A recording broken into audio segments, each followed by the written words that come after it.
السلام عليكم، إن شاء الله الكل بخير. طبقنا لهذا اليوم أو الوصفة هو خبز الحمص. خبز الحمص هذا خبز للي عندهم حساسية من الطحين، والجماعة السكر اللي عندهم السكر يصعد، وهو كل زين لجماعة الدايت واللي يسوون رجيم. ما بي جلوتين وما بي خبز، هو حمص وحمص اللبة اللي يعطونا اياه بالحصة العادية. نقعته ليلة كاملة، أكثر يمكن حتى من 12 ساعة، وغسلته قدامكم غسلة زينة مضبوطة دا نطلع شكو غازات بقت بيه، ونشفناه زين. ضروري ضروري ننشفه كل زين. وبمكينة الثرم راح أثرمه مرتين بالضبط مثل الفلافل. إذا عندكم عيون ناعمة بمكينة الثرم مثل مالت الفلافل يكون أفضل. تثرمون ثرمة زينة مرتين متتالية. بعدين راح نبدي نقيسه ونشوف ايش راح نحصل من عنده. هنا راح اقيس قلاص من هذا اللي العجينة سويتها بماكينة الثرم اللي ثرمته مرتين لطحين الحمص اللبة مال الحصة.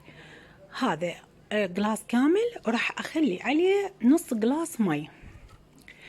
مقدما لقدام الحمص من تمردوا وتتركوا راح يمتص بعد مي.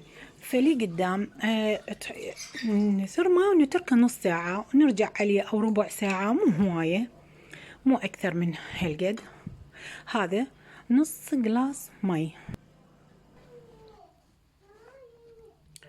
وهذا نص قلاص حمص لاخ ممرود. ليش؟ لأن حسيته كلش خفيف. هو لازم يكون قوامه يشبه الطحينية تقريبا بالنعومة وبالثخن، لازم يشبه الطحينية. هنا أنا فرغته. إذا تريدون تحطوا له مخمرات مثلا بيكنج باودر أو خمرة، انتو كيفكم. بس أنا هنا حسويه مثل الكريب، بالضبط مثل الكريب، وأحشيه بالضبط مثل الكريب. بس أنا دا أشوفكم العجينة، شوف شلون ثخنها، شوف شلون سلسة وناعمة وما بيها أي تكتلات، وتنزل سلاسة. هذا الثخن إذا تسوون به خبز راح تفتح وتنفش الخبزة بالثخن. بس شرط أساسي، لازم تتركوها فبنص ساعة أقل شيء بين ما تختمر. هذا شرط أساسي. خليتها هنا أنا بالطاوة أنا متقصدة أطلع لها صوت، لأن أنا أولادي يحبون مقسب، ما يهمهم منفوخ لو ما منفوخ، بس يحبوا يقسب حتى ياكلوه يدبس. المهم لازم الطاوة مو حارة، يا دوب دافية وتخلوه. هسه هذه الأولانية، بس الثانية حسويها ضمن المقاييس والمعايير المضبوطة. أنتم زاوية في بيتي، نرجو الاشتراك إذا تشوفونا أول مرة، والتعليق ولايك فضلا وليس أمرا، ونتقبل كل آراءكم برحاب الصدر. هنا مثل ما شفتوا كيس الخمرة أنا خليت من عنده خاشوقة كوب لنص الكمية اللي شفتوني أثرمها، هي بالمجمل كانت 4 أكواب. وهذا نص المي الثاني راح اخليه على العجينة اللي هذا الماء راح اخمر بيه خاشوقة الكوب الخمرة، واخليه على العجينة الباقية. بالعموم هاي الطريقة تصير كريب، وتصير خبز، وتصير حتى خبز المنفوش هماتين، كلها بهاي الطريقة. وتقدرون تستمتعون، يعني أكثر من وصفة وأكثر من تجربة.